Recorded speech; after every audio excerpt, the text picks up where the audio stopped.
ప్రియమైన ప్రేక్షకులందరికీ కూడా మన ప్రభువును రక్షకుడైన యేసుక్రీస్తు వారి అతి శ్రేష్టమైన నామంలో ఈ 2026వ సంవత్సరమున నూతన సంవత్సరం యొక్క శుభాకాంక్షలతో ప్రభువు మిమ్మల్ని దీవించును గాక. ఈ ఉదయకాంతి సమయంలో కల్వరి కృపా ప్రేయర్ మినిస్ట్రీస్ ద్వారా దేవుడు మనకు అందించిన ఈరోజు వాగ్దానపు సందేశమును చదివి మీకు వినిపించాలని ఆశపడుతున్నాను ప్రియులారా. కనుక కొద్దిసేపు ఈ వాక్య ధ్యానమును మనము నేర్చుకుందాం. 2వ దినవృత్తాంతాల గ్రంథం 26వ అధ్యాయం 3వ వచనం నుండి 5 వచనముల వరకు చదివి ప్రభునామాన్ని గణపరుచుకుందాం. ఉజ్జియా ఏలన ఆరంభించినప్పుడు 16 ఏళ్ళు వాడై యెరూషలేములో 72 సంవత్సరములు ఏలెను. అతని తల్లి యెరూషలేము కాపురస్తురాలు, ఆమె పేరు యెకోల్య. అతడు తన తండ్రి అయిన అమర్జా చర్య అంతటి ప్రకారం యెహోవా దృష్టికి యథార్థముగా ప్రవర్తించెను.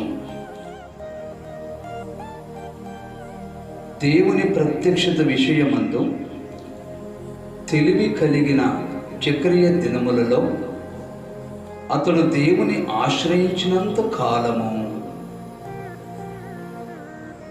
దేవుడు అతనిని వర్ధిల్లు చేసెను. వాక్య సందేశంలో ప్రియులారా, నాడు కాలములో ఉజ్జియా అనేటువంటి వ్యక్తి ఉండేవాడు. ఇతని తండ్రి పేరు అమర్జా, ఇతని తల్లి పేరు యెకోల్య, యెరూషలేము కాపురస్తురాలు. అయితే ఉజ్జియా వర్ధిల్లడానికి అమర్జా దేవునికి ఎంతో యథార్థముగాను సన్నిహితులుగాను జీవించి ప్రభు నామమును బట్టి ఎంతగానో నమ్మకంగా తన జీవితకాలం అంతా జీవించి ప్రభు సన్నిధానములో బలాభివృద్ధి పొందినవాడు, క్షేమస్థితిని పొందుకున్నవాడు. కనుక నా ప్రియమైన పిల్లలారా, ఈ 2026 సంవత్సరంన ఈ వాగ్దానము చేత దేవుడు మనతో ఉదయకాంతి సమయంలో ఏమని ఈ వాక్యం ద్వారా బలపరచడానికి మాట్లాడుతున్నాడనంటే, అమర్జా యొక్క చర్య అంతటిని ఉజ్జియా అనేటువంటి తన కుమారుడు ఎంతగానో తండ్రి చర్యలన్నిటినీ ఒక మంచి వినయముగా తీసుకొని తండ్రి ఏ విధంగా దేవుని కొరకు జీవించి మాన్యతను కాపాడుకునడం, అలాంటివన్నిటినీ ఉజ్జియా కూడా దేవుని పక్షమున నడిపించి జీవించగలిగినాడు అని చదువుతున్నా. ఆ కాలాంతరంలో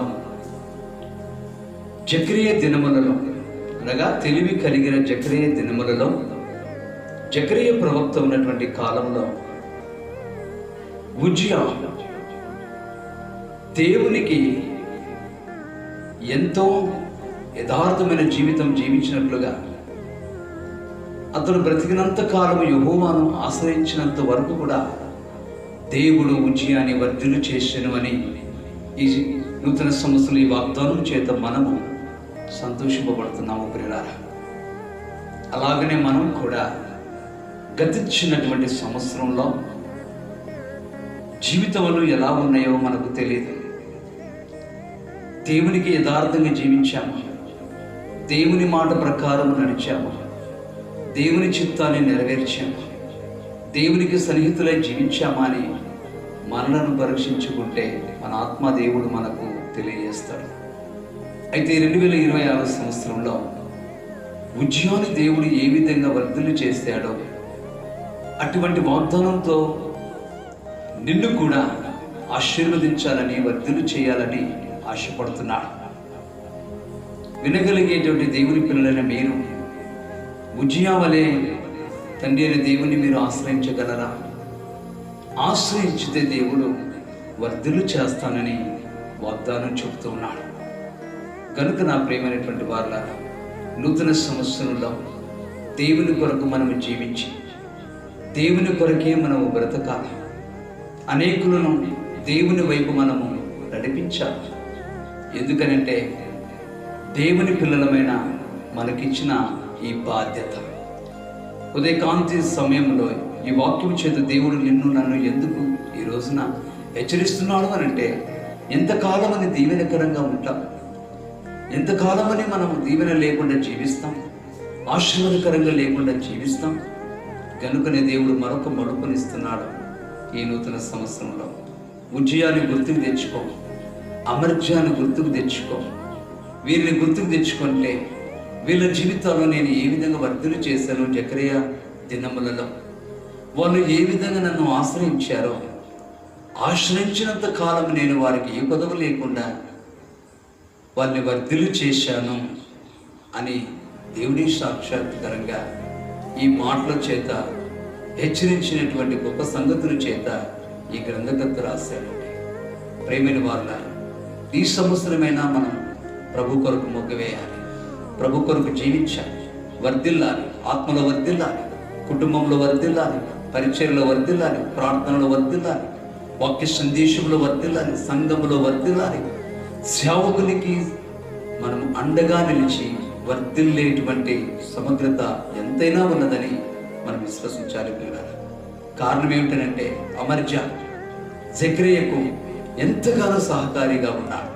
అమర్జ్యా అనేటువంటి ఆ దాసునికి మరి దైవజనులైనటువంటి ప్రవక్త జకరియా ఎంతగానో అతనికి ఆశ్రయంగా ఉన్నాడు. తండ్రి జకరియా మాటలు విన్నట్లే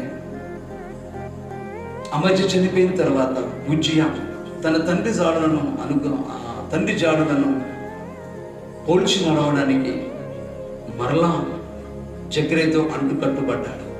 ఈరోజు నీ సంఘంలో కానీ, నీ పరిచర్యలో కానీ, నువ్వు ఉండేటువంటి దేవుని యొక్క సన్నిహితంలో కానీ అలా నడుచుకోవడానికి నువ్వు మొగ్గమిచ్చారని ప్రభు పేరిట మనవి చేస్తున్నాను ప్రియులారా. ఎందుకంటే యెహోవా దర్శించు కాలమున మనము ఆయనని వెతకాలి.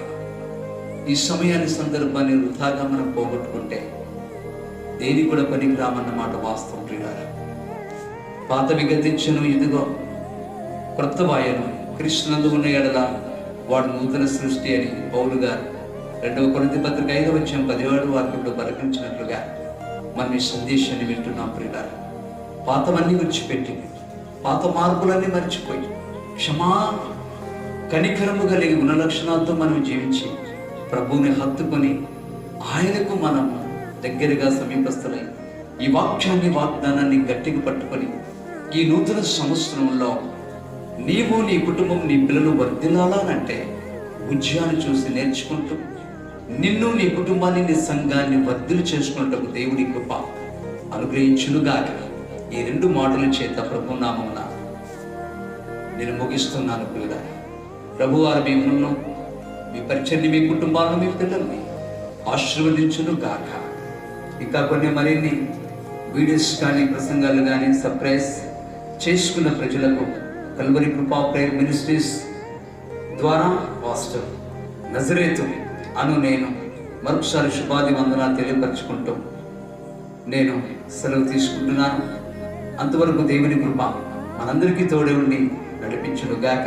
ప్రభు చిత్తమైతే రేపు ఉదయాన మరలా మనం అందరం కలుసుకొని మరొక నూతన వాగ్దానంతో బలాభివృద్ధి, క్షేమాభివృద్ధి మనము పొందుదుముగాక. ఆమేన్, ఆమేన్.